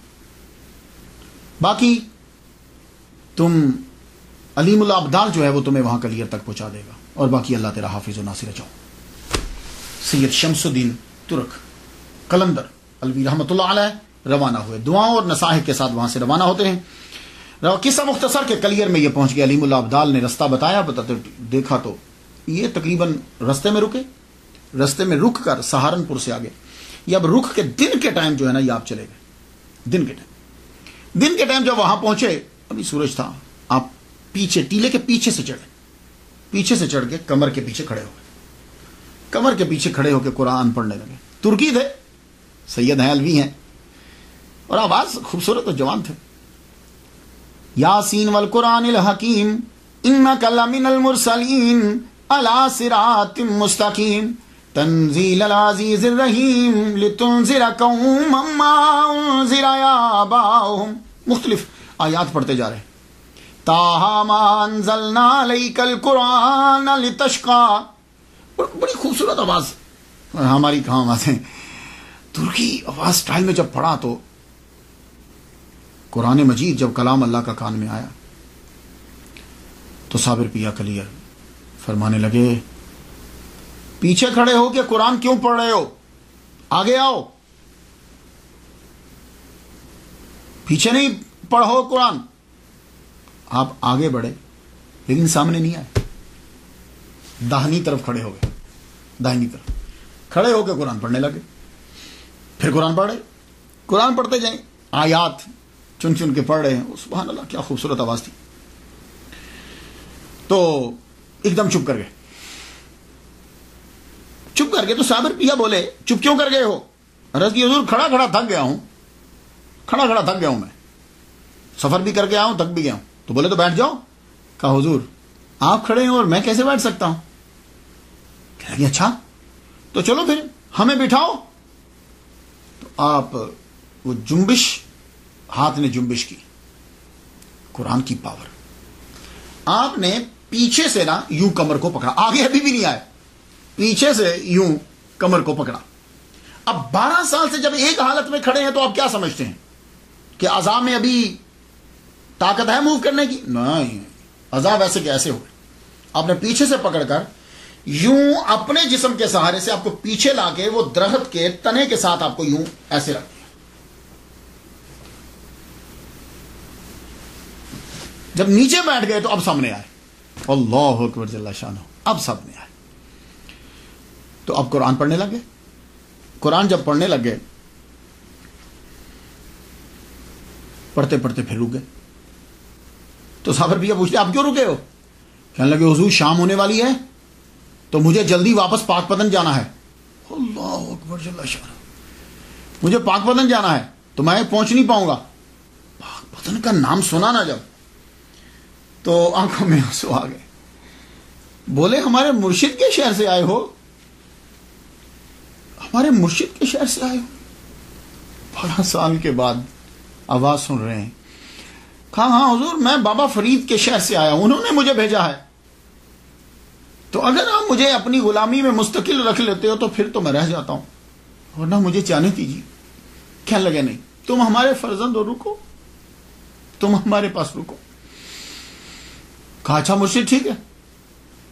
قرآن شروع کر دیا. قرآن جب پڑھنا پھر رک گئے. کہا اب کیا ہوا, آپ کیوں رکے ہو؟ کہا حضور بھوک لگ گئی ہے, کچھ کھانے کو. فرمان لگے تو وہ گولر توڑو نا, وہ گولریاں توڑو اور ان کو پکا کے تو کھاؤ. اب جب پکائے گئے تو سامنے رکھ دیے لا کے. تو کہا کھاتے کیوں نہیں؟ کہا حضور کیسے کھاؤں؟ آپ نہیں کہا، مرشد نہیں کھائے گا تو میں کیسے کھا لوں؟ کہا اچھا چلو لاؤ. اللہ اکبر جل شانہ. خود وہ ابالتے پانی میں ابال کے بنا نمک کے ابال کے پیر کو دی، خود کہیں کیا کہنے تھے. پھر آگے بڑھے، اپنے مرشد کو جو ہے نا وہ جو بابا فرید نے تیل دیا تھا وہ تھوڑا تھوڑا لگایا، ہاتھوں کو، پنڈلیوں کو لگایا. وہ خود ان کی اپنی کرامت تھی، یہ بابا کے تیل کی کرامت تھی. خود ان کی زبان میں بڑا اثر تھا، جو منہ سے کہتے تھے وہ نکل جاتا، فوراً پورا ہو جاتا تھا. لیکن یہ تو ایک ویسے ہی ظاہری سبب ہے، جسم نے کچھ جنبش. کہنے لگے شمس الدین پانی لاؤ نا، ہم وضو کریں. وضو کروایا، پھر جتنی نمازیں تھیں سب پڑھی، مغرب بھی پڑھی، عشاء بھی پڑھی. عشاء کی جب نماز ہو گئی تو صابر پیا کہنے لگے شمس الدین جب عشاء کی نماز ہو جائے نا تو پھر میرے سامنے نہ آنا کرنا، تہجد سے پہلے تو میرے پیچھے ہی رہنا. ہاں تہجد میں آ جایا کرنا، تو پھر تہجد اور باقی نمازیں پڑھا. شمس الدین دور جا کے لیٹ گئے. تہجد کا وقت ہوا تو شمس الدین اٹھے. اس وقت اور اب بھی گاؤں کے اندر ستاروں کو دیکھ کر ٹائم معلوم کرتے ہیں کہ کیا ٹائم ہوا ہے، اور بالکل ایکوریٹ ہوتا ہے. یہ حیران کن بات ہے. تھوڑا سا ہی فرق، 1-2-3 منٹ کا فرق ہوتا ہے. تہجد کے وقت اٹھے اور جا کر پیر کے کان میں کہا الصلاۃ الصلاۃ الصلاۃ، اور کچھ آیات پڑھی. وہ عالم استخراق سے واپس آ، آپ وضو کرواتے. اب ایک بات عرض کر، جو یہ بزرگ دوسروں سے وضو کیوں کرواتے؟ آپ نے کبھی دیکھا دوسروں سے وضو کیوں کرے؟ اس لیے کہ جب کوئی وضو کرواتا ہے تو پانی کم استعمال ہوتا ہے. یہ مطلب نہیں کہ ان کو تکبر ہے، وہ خود وضو نہیں کرتے، نہیں. جب کوئی آپ کو وضو کروائے گا تو آپ پانی کم استعمال کریں گے، اور جب آپ خود وضو کریں گے تو پانی کا استعمال زیادہ کریں گے. اس لیے بزرگان دین کسی سے وضو کرواتے تھے تو ایک لوٹے میں وضو بھی ہو جاتا تھا. اور اب آپ دیکھ لیجئے مسجد میں جاتے ہو کتنا پانی استعمال کر دیتے ہو. تو وضو جو ہے وہ کیا. وضو کرنے کے بعد تہجد، پھر فجر، پھر اشراق، اس کے بعد پھر استغراق.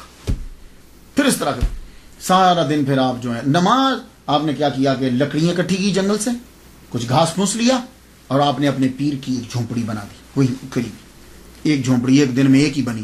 نماز کے ٹائم جو ہے وہ استغراق سے باہر آ جاتے، نماز پڑھتے. اس کے بعد اب آپ کھڑے نہیں رہتے تھے، اب آپ بیٹھتے تھے. پہلے تو آپ نے کھڑے گئے، اب آپ بیٹھ کر استغراق میں چلے جاتے.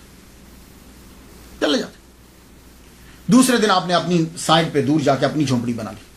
وہاں شمس الدین ترک قلندر رحمۃ اللہ علیہ وہاں رہنے لگے. شمس الدین کے آنے کا یہ فائدہ ہوا، سید شمس الدین علوی ترک قلندر رحمۃ اللہ کے آنے کا فائدہ یہ ہوا کہ اب لوگوں کی آمد و رفت بڑھنے لگ گئی، اور آپ کے استغراق کا دورانیہ جو ہے وہ کم پڑ گیا، کم ہو گیا. اب جو ہے صابر پیا خود ان کو تعلیم دینے لگ گئے، ظاہری اور باطنی دونوں تعلیم جو ہے وہ ان کو دیتے. اللہ اکبر جل شانہ. یہ ایک معمول بن گیا، استغراق کم سے کم. لیکن عشاء کے بعد جو ہے وہ صبح تک جاری رہتا، صبح تک یہ جاری رہتا. لوگوں کی آمد و رفت ہونے لگ گئی، اور یہ خبر پھر دور دراز تک بھی جانے لگ گئی. لوکل لوگ بھی آتے اور باہر سے لوگ بھی آتے. لیکن وہ پہلے شمس الدین بتاتے کہ اب کون سا وقت ہے، اس وقت میں تم جا سکتے ہو کہ نہیں جا سکتے. تب لوگوں کا سامنا ہوتا. اگر آپ اجازت نہ دیتے تو کوئی آگے جا نہیں سکتا تھا. اور جب کوئی دہلی سے آتا، نظام الدین اولیاء رحمۃ اللہ علیہ جو ہیں وہ آپ کے بڑے ہمراز اور آپ کے بڑے قریبی تھے، بڑے محبت کرنے والے تھے. تو جب کوئی دہلی سے آتا تو صابر پیا پہلے ہی فرما دیتے شمس جی حضور بھائی دہلی سے آ رہے ہیں مہمان، کچھ تھوڑا سا نمک بھی ڈال دینا بیچ میں، کیونکہ وہ نمک استعمال کرتے ہیں، پھیکے ان کو اچھے نہیں لگتے، تو نمک ڈال. تو واقعی آدمی جو ہے وہ کھانے کے ٹائم دہلی سے آ جاتا. ایک مرتبہ امیر خسرو رحمۃ اللہ علیہ تشریف لائے. یہ کیسے ہو سکتا ہے کہ نظام الدین اولیاء کے دوستوں اور امیر خسرو تشریف نہ لائیں؟ امیر خسرو آئے، بڑی محبت کی. صابر پیا نے بڑی محبت کی. کہنے لگے اچھا تم ہمارے دوست نظام الدین کے پاس سے آئے ہو؟ اللہ اکبر جل شانہ. محفل سجی. امیر خسرو نے کلام سنایا. سید شمس الدین نے بھی، اور صابر پیا خود بھی بہت بڑے شاعر تھے، آپ نے بھی اپنا بھی کلام سنایا. اور کہنے لگے امیر خسرو سے تم بہت اچھا کلام کہتے ہو، ہم خوش ہوئے تم سے، اپنے مرشد کو جا کے ہمارا سلام کہنا. عالم استغراق میں پھر چلے گئے. امیر خسرو واپس گئے.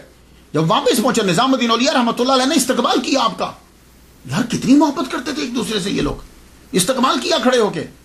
کہنے لگے تم نے میرے بزرگوار کو دیکھا، دوست کو دیکھا تم نے؟ کہا جی ہاں حضور میں نے دیکھا. نظام الدین اولیاء آگے بڑھ کر دونوں آنکھیں چوم لی. ان آنکھوں سے دیکھا تم نے؟ کیا تم نے مصافحہ کیا ان سے؟ تم نے ہاتھ ملایا ان سے؟ کہا ہاں میں نے ہاتھ ملایا، دونوں ہاتھ پکڑ کے چوم لیے. اللہ اکبر جل شانہ. یہ عقیدت کا اظہار ہے یہ کہ اپنے دیوانے کے ہاتھ چوم رہے ہیں کہ اس نے ان ہاتھوں سے صابر پیا کہ جسم کو ہاتھوں کو ہاتھ لگایا. پھر ایک مرتبہ کیا ہوا کہ بابا فرید کے قوال تھے، حسن قوال. وہ جب ہندوستان کے ٹرپ پہ نکلے کہ بابا فرید کے خلفاء اور مریدین سے مل کر آؤں تاکہ بہت پیسہ ملے گا. بڑے پیر سے جائیں تو چھوٹے چھوٹے پیر مرید تو سب دیں گے نا. نظام الدین اولیاء رحمۃ اللہ علیہ کے پاس سے بہت پیسے ملے، اور بھی مریدوں کے پاس سے بہت پیسے ملے. کہا چلو چلتے چلتے کلیئر سے بھی ہوں، شاید یہاں سے بھی کچھ پیسے مل جائیں. پہلے تو کلیئر کا آستانہ ہی نہ ملا. بولے کہ خانقاہ کہاں؟ لوگوں نے بتاؤ ٹیلے پہ چلے جو وہاں جھونپڑی ملے گی وہی خانقاہ ہے. حسن قوال وہاں پہنچا، جب دیکھا تو آپ عالم استغراق میں ہے. سید شمس الدین کہیں شاید کوئی لکڑیاں یا کچھ چیز لینے گئے ہوئے تھے. یہ اوپر چڑھے، دیکھا تو آپ بیٹھے ہوئے، یہ سامنے کھڑے ہو. کتنی دیر کھڑے رہے. آپ نے آنکھ کھولی، فرمانے لگے کون ہو تم؟ کہا جی میں بابا فرید سے آیا ہوں، ان کا قوال ہوں. کہا کون فرید الدین؟ کون فرید؟ پہلے انہوں نے فرید بولا. کہا جی فرید الدین گنج شکر. او میرے شیخ کے پاس سے آئے ہو؟ اتنے میں شمس الدین تشریف لے آئے. آپ نے فرمایا یہ ہمارے شیخ کے پاس سے آئے ہیں، اس کو گولر دو. وہ ہنڈیا میں سے نکال کے کچھ گولر دے دی. وہ گولریاں جو ہوتی ہیں نا درخت پہ، گولر کے درخت پہ جو وہ دے دی تھوڑی. ان کو غصہ آیا، انہوں نے سنبھال تو نہیں کہا جا کے بابا کو بتاؤں گا آپ کے مرید نے کیا دیا ہے. اس کے بعد آپ پھر عالم استغراق میں چلے. حسن قوال وہاں سے چلا، بابا فرید الدین گنج شکر رحمۃ اللہ علیہ کے پاس پہنچا. بابا نے سب مریدوں کا پوچھا. ہاں بھائی وہاں سب کی اس نے تعریف کی. انہوں نے اتنا دیا، انہوں نے حضور اتنا دیا، انہوں نے حضور اتنا دیا. کہا میرے صابر کے پاس بھی گئے تھے؟ کہا حضور وہاں بھی گیا تھا. یہ لیجئے گولر. وہ ساری گولریاں جو تھی، وہ جو پھل اس درخت پہ وہ دے دی. کہا جی یہ دیا انہوں نے مجھے. کہا تو کیا کہا تھا؟ کہا میں ان کے سامنے گیا تو پہلے تو مجھے پوچھتے ہیں تم کون ہو؟ میں نے کہا میں فرید الدین کا قوال ہوں، بابا فرید کا قوال. کہا کون فرید؟ کہا جی فرید الدین گنج شکر. کہا اچھا میرے شیخ اچھے ہیں؟ ہوئے ہوئے بابا فرید الدین گنج شکر کی آنکھوں میں آنسو آ گئے. آپ فوراً اٹھے، آپ نے 2 نفل ادا کیے. 2 نفل ادا کرنے کے بعد آپ نے وہ گولر کھائے، اور وہ گولر باقی جو تھے گولریاں وہ تقسیم کر دی، اور فرمانے لگے آج سے ہم شیخ ہیں. لوگوں نے کہا حضور آپ آگے شیخ نہیں تھے. کہنے لگے شیخ تو تھا لیکن صابر نے کبھی نہیں کہا تھا. آج میرے صابر نے مجھے شیخ کہا، اور وہ اتنے اعلیٰ مرتبے پر پہنچ کر بھی اپنے پیر کو نہیں بھولا. اللہ، ان کا مقام تو یہی سمجھے گا بھائی ہم کیا سمجھے. وہ اتنے اعلیٰ مقام پر پہنچ کر بھی اپنے مرشد کو نہیں بھولا. میں اس لیے خوش ہوں اس نے مجھے شیخ کہا ہے. یہ جو سما ہے نا، یہ قلندر سما کے دیوانے ہوتے ہیں. سما کیا ہے؟ سما کا ترجمہ آج کل قوالی کرتے ہیں کہ انتہائی غلط ہے. سما اور قوالی کا آپس میں کیا ملانا اسے؟ سما اور چیز ہے، قوالی اور چیز ہے. غور سے سن لیجئے، کبھی قوالی کو سما کے ساتھ مت ملاؤ. سما کو سما ہی رہنے دو. وہ سما ہے کیا؟ باوضو لوگوں کا کلام پڑھنا اور باوضو لوگوں کا مجلس میں بیٹھ کر سننا، باشرع لوگوں کا کلام پڑھنا اور باشرع کا بیٹھ کر سننا، یہ ہے سما.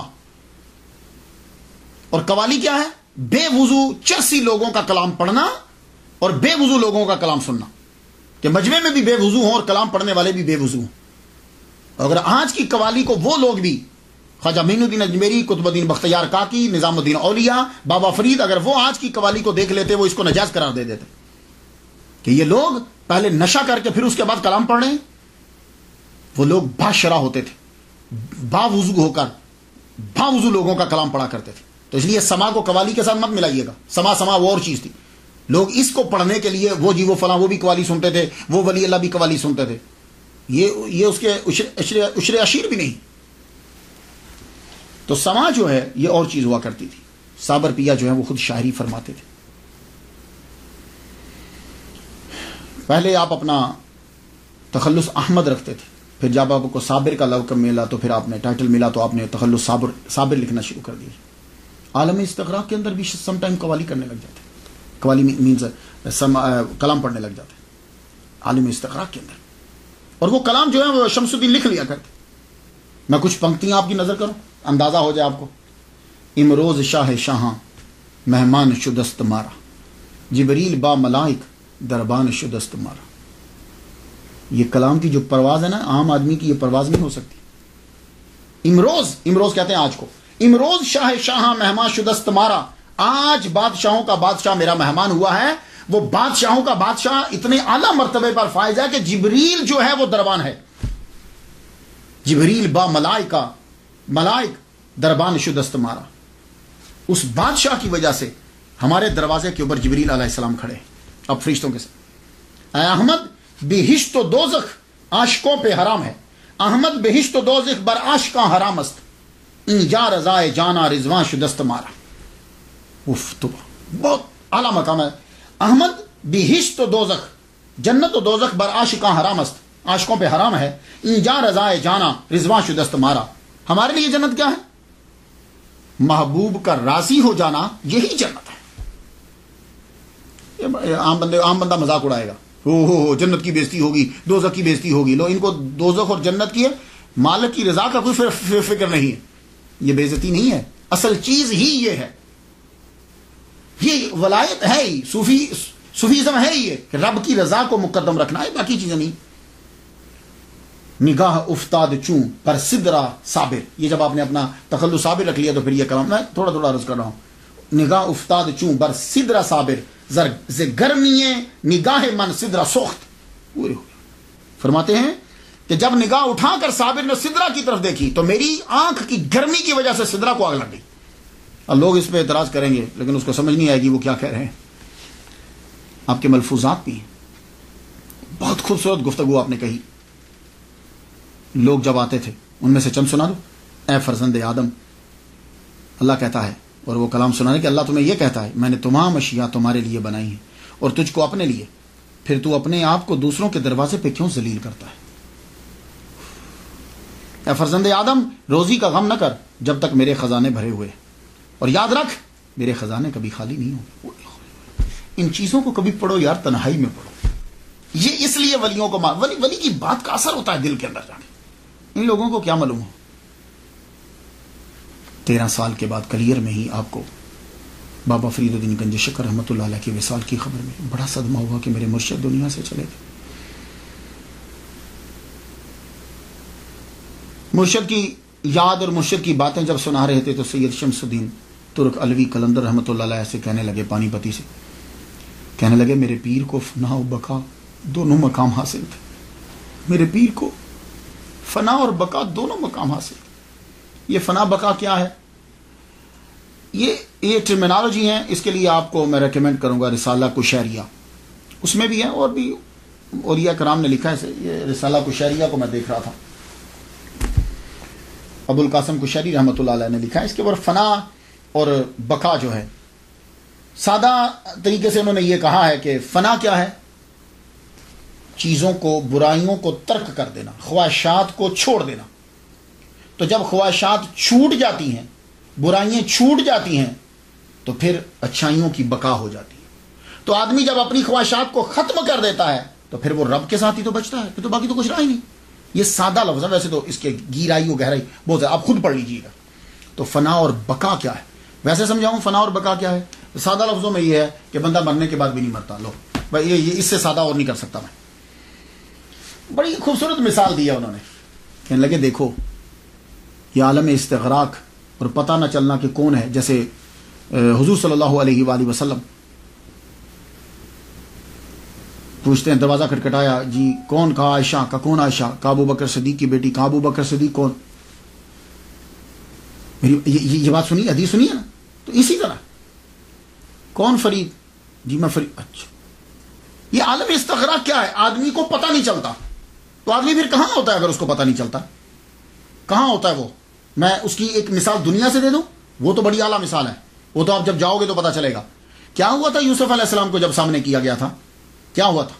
قطان ایدیہن، یہی تھا نا. فلما رأیناہ اکبرناہ وقطان ایدیہن.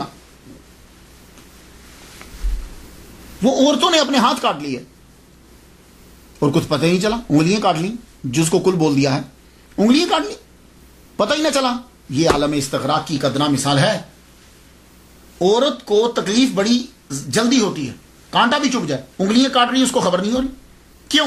اس لیے کہ رب تعالی کا ایک چھوٹا سا, ایک ادنا سا کرشمہ, ایک قدرت, ایک نبی کا معجزہ ہے, اس نے ان کو ہر شے سے ہٹا دیا, ان کو خبر نہیں ہو رہی. تو اب مجھے اتنا بتا دو کہ جو ڈائریکٹ خدا تعالیٰ کی ذات کا مشاہدہ کر رہا ہوگا اسے کیا خبر ہوگی؟ تو اس لیے اولیاء کرام کو اور تصوف کو پہلے سمجھ لو یار. اب سمجھ نہ آئے تو اپنی جہالت کا اقرار نہیں کرنا, ولی پہ اعتراض کر دینا. تو یہ اب آپ سمجھ گئے ہوں گے وہ شادی کے ٹائم عالم استغراق میں آپ کا رہنا, بعد میں آپ کا رہنا, وہ کیا ہے, اور دنیا میں جو خبر نہیں آ رہی ہے, فنا اور بقا. یہ تو میں ادنا سی مثال آپ کو میں نے دے دی. تو جب فنا اور بقا کی گفتگو ہو رہی تھی تو سید شمس الدین کہنے لگے, پیر و مرشد ایک بات تو بتائیے, فنا بقا ہوتا کیا ہے؟ کہنے لگے, شمس ہم تجھے وقت آئے گا تو دکھا دیں گے, چھوڑ کیا بتانا, دکھا دیں گے تجھے. تو اب سن, غور سے سن. 19 سال خدمت انہوں نے کر لی, شمس الدین ترک قلندر رحمۃ اللہ علیہ نے 19. کہنے لگے اب سن, تو اب چلا جا کے روزی روٹی کما. روزی روٹی جب تو کما لینا تو سن, میرا وصال ہو جائے گا تو آ جانا. تو کفن لیتے آنا, خوشبو نہ لانا, خوشبو فرشتے لے آئیں گے.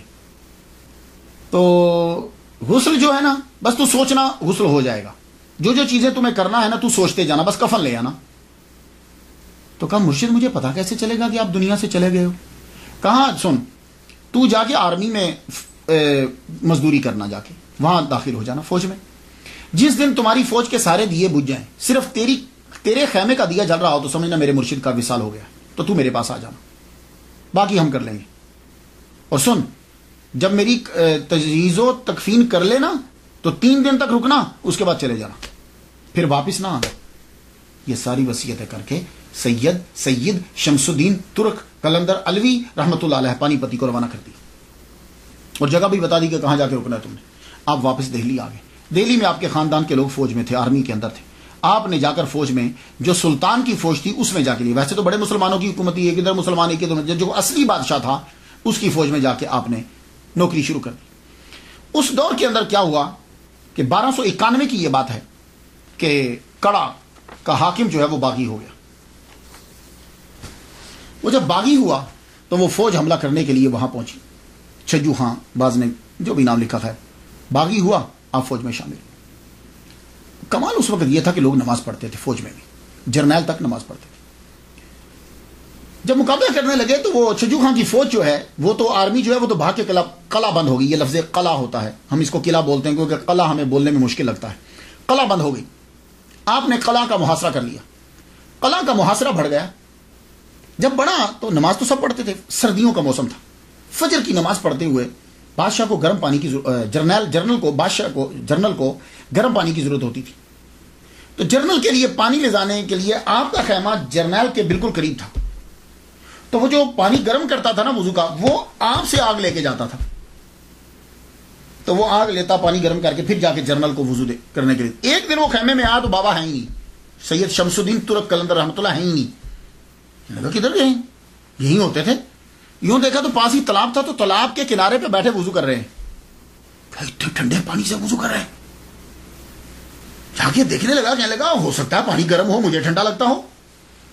اس نے بابا اٹھ کے جب ادھر آ رہے, یہ ادھر سے گیا, جا کے دیکھا تو جہاں سے بابا جہاں بیٹھے ہوئے تھے وہاں پانی گرم تھا. اس نے سائڈ پہ ہاتھ لگایا تو پانی ٹھنڈا. ہو سکتا ہے میرا وہم ہو. آیا واپس. دوسرے دن پھر آیا. اب ادھر نہیں گیا, خیمے میں نہیں گیا, وہاں لکڑی لوں گا, جلاؤں گا, وہیں سے پانی لے لوں جہاں سے بابا وضو کرتے. اب جب آپ وضو کر کے اٹھے, آپ واپس ادھر آنے گئے, یہ سائڈ سے جا کے وہاں سے پانی لیا تو گرم, اور سائڈ پہ ہاتھ لگایا تو پانی ٹھنڈا. پانی لے کے گیا تو جرنیل پوچھتا ہے, سیناپتی پوچھتا ہے, کہتا ہے آج پانی تو جلدی لے آیا, آگے دیر لگاتا تھا.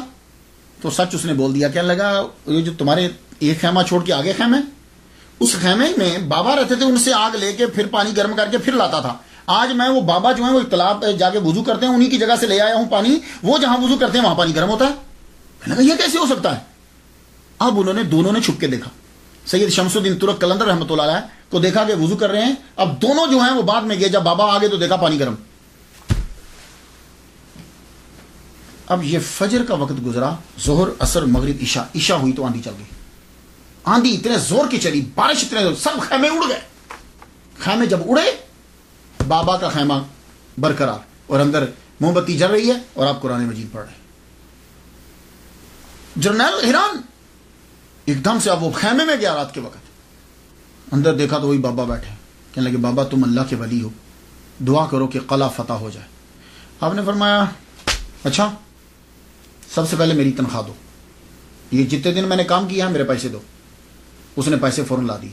فرمانے لگے دوسرا میرا استعفیٰ قبول کرو، میں آئندہ کے بعد تیری فوج میں نہیں ہوں گا، مجھ پہ حکم مت چلانا.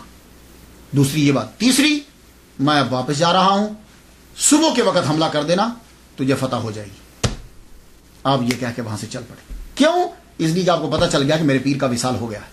آپ وہاں سے جب چلے تو کہنے لگے میں سہارنپور کلیئر میں کیسے پہنچوں گا وہاں. ایک دم سے آپ کو ٹھوکر لگی تو آپ کا سر کسی چیز سے ٹکرایا، آپ بے ہوش ہو کے گر گئے. جب آنکھ آپ کی کھلی تو پیر کی جھونپڑی کے پاس لیٹے ہوئے. آپ ایک دم سے اٹھے، دیکھا پیر کے پاؤں کی طرف شیر ہے. صابر پیا کلیئر رحمۃ اللہ علیہ کے پاؤں کی طرف شیر بیٹھا ہوا ہے. آپ جو ہی اٹھے وہ چلا گیا. آپ نے اپنے پیر کو سوچا ایک دم سے کہ میں ان کو غسل دوں، ایک دم سے پانی کی فوار آئی اور آپ کو غسل ہو گئی. آپ نے یوں کفن رکھا، کفن خود بخود آپ کی جسم کو لپٹ گیا. جسم کو لپٹا. اب آپ جنازے کے لیے پریشان ہے کہ بندہ تو ہے ہی کوئی نہیں ہے. تھوڑی دیر کے بعد ایک گھڑ سوار آیا، قریب آتا ہے، قریب آیا، رکو ہم جنازہ پڑھائیں گے. جنازہ پڑھانے لگے اور ان کے چہرے کے اوپر نقاب ہے، چہرے کے اوپر نقاب. جنازہ پڑھایا تو سید شمس الدین کہتے ہیں ترک رحمۃ اللہ علیہ کہ جب میں نے جنازہ شروع کیا تو ایک بندہ بھی نہیں تھا، اور جب میں نے سلام پھیرا تو دیکھا تحت نگاہ صفے ہی صفے ہیں، شہداء رجال الغیب سب پیچھے کھڑے ہیں. تو نقاب پوچھ جنازہ پڑھا کے جب جانے لگا تو میں نے ان کو پکڑ لیا. میں نے کہا بھائی رکو، کوئی مجھ سے پوچھے گا تیرے پیر کا جنازہ کس نے پڑھایا تھا تو میں کیا جواب دوں گا. انہوں نے ایک دم سے چہرے سے نقاب ہٹایا، کہنے لگے شمس وہ فنا ہے، یہ بقا ہے. تو نے پوچھا تھا نا تو لے آج تمہیں ہم نے دکھا دیا. تو آپ اب کیا ہے، یہ چیزیں کچھ چیزیں سمجھائی نہیں جا سکتی. جیسے اللہ نے خود کہہ دیا وَلَا تَقُولُوا لِمَن يُقْتَلُ فِي سَبِيلِ اللَّهِ أَمْوَاتٌ بَلْ أَحْيَاءٌ وَلَكِنْ لَا تَشْعُرُونَ. یہ چیزیں سمجھائی نہیں جا سکتی. یہ جب آدمی اس مقام پہ پہنچ جاتا ہے تو سمجھ آنے لگ جاتی ہے. تو آپ 3 دن تک آپ کی قبر کے وہ کہتے ہیں کہ خود بہت، پھر آپ کا جسد انور قبر میں گیا، آپ نے وہ کھودی، قبر کے اندر جسد انور خود بہت گیا، خود بہت مٹی ڈلی. آپ وہاں بیٹھے رہے 3 دن تک قرآن مجید پڑھتے رہے. 3 دن کے بعد وہاں سے چلے گئے کیونکہ پیر نے یہی کہا تھا، اور آپ نے جا کے پانی پت میں ڈیرا لگا لیا. پھر سالوں گزر گئے، 100 سال 200 سال، ہر طرف آگ برستی تھی. کوئی آدمی اگر جانے کی کوشش کرتا قبر کا نشان مٹ گیا. کسی کو معلوم ہی نہیں کہ یہاں کہیں قبر ہوتی تھی. آپ کی قبر آپ کا، لیکن ذکر آپ کا ہوتا رہتا تھا. کیوں؟ اس لیے کہ صابریہ سلسلہ جاری تھا. صابریہ سلسلہ جو ہے وہ آپ کا جاری و ساری رہا. کیوں؟ اس لیے کہ صابر پیا کے مرید ایک ہی مرید سید شمس الدین ترک قلندر رحمۃ اللہ علیہ پانی پتی، ان کے مرید جلال الدین المعروف کبیر الاولیاء، ان کے مرید مخدوم عبدالحق، ان کے مرید شیخ محمد خلف شیخ العالم، ان کے مرید قطب عالم شیخ عبد القدوس گنگوہی رحمۃ اللہ علیہ. یہ عبد القدوس گنگوہی رحمۃ اللہ علیہ جو ہیں، یہ اپنے دادا پیر مخدوم عبدالحق رحمۃ اللہ علیہ کی قبر کے اوپر روزانہ فجر کے بعد جھاڑو دیا کرتے تھے. تو ایک دن جھاڑو دے رہے ہیں کہ بزرگ پاس سے گزرے، کہنے لگے کبھی ہماری قبر پہ آ کے بھی جھاڑو دینا. کہنے لگے اچھا جی آؤں گا. وہ بندہ جب رو میں ہوتا ہے نا تو سوچنے نے بات کیا کہی اور میں نے کیا کیا دیا. تو وہ جا چکے تھے. سوچنے لگے یہ کون تھے جو اپنے مزار کی دعوت دے گئے خود ہی. پھر آہستہ آہستہ ان پر آشکار ہوا عبد القدوس گنگوہی رحمۃ اللہ علیہ. اب پھر یہ نکلے کلیئر کی جانب. ان کو اب پتہ چل گیا کہ یہ اصل میں صابر پیا ہے، اور یہ ساری چیزیں آپ کو اپنے پیر دادا پیر کی قبر سے معلوم ہوئی، عبدالحق رحمۃ اللہ علیہ سے. اب یہ وہاں سے چلے. جب یہ کلیئر کی طرف چلے، جہاں جہاں رکتے جائیں نفل پڑھتے جائیں. آگ گرے لیکن دعا کریں اور ختم. پھر آگے پھر آگے پھر آگے، حتیٰ کہ آپ نے قبر کے نشان کو پا لیا. قبر کے نشان کو پا لیا. پھر آپ نے دعا کی. کہ یہ سلسلہ جلالیت کا ختم کرو تاکہ تمہاری قبر پہ لوگ بھی آئیں. پھر آپ کی دعا سے وہ جلال کا سلسلہ ختم ہوا, آگ کا سلسلہ ختم ہوا. اور آج آپ دیکھو وہاں ڈیرے لگے ہیں, لوگ جاتے ہیں, فاتحہ پڑھتے ہیں. اب وہ سلسلہ ہرگز نہیں ہے. تو ایک بات یاد رکھیے گا, کوئی پیر اجازت نہیں دیتا برائی کا, فحاشی کا. یہ سب ہم لوگ کرتے ہیں, انہوں نے اجازت نہیں دی. انڈیا کے لوگ, اعلیٰ حضرت عظیم البرکت شاہ رضا خان بریلوی رحمۃ اللہ علیہ, ان کا فتویٰ پڑھ لیجئے, قبر کا طواف کرنا, قبر کو سجدہ کرنا ٹوٹلی حرام ہے. فاتحہ پڑھا کریں بس. قبر پہ جب جائیں ایک بار الحمد شریف, 3 بار کل شریف پڑھیں اور کہیں اللہ اس کا ثواب ان کی روح کو دیتے ہیں اور ان کے صدقے سے یا اللہ ہمارے مسئلے کو حل فرما دے. اس طرح دعا مانگا. کوئی سجدہ نہ کیا کرے, کوئی طواف نہیں ہوتا. بزرگ ناراض ہوتے ہیں سجدہ کرنے سے اور طواف کرنے سے. یہ بات یاد رکھیے گا. فاتحہ ان کے لیے پڑھیے. وہاں دیگیں دینی ہیں, جو مرضی دو, بکرے ذبح کرو, لیکن اس کا طریقہ کیا ہے؟ بسم اللہ اللہ اکبر پکوائیے, ختم پڑھائیے اور غریبوں کو تقسیم کر کے یا اللہ کھانا کھلانے کا ثواب اور فاتحہ کا ثواب ان کی روح کو دیتے ہیں, اپنی بارگاہ میں قبول فرما.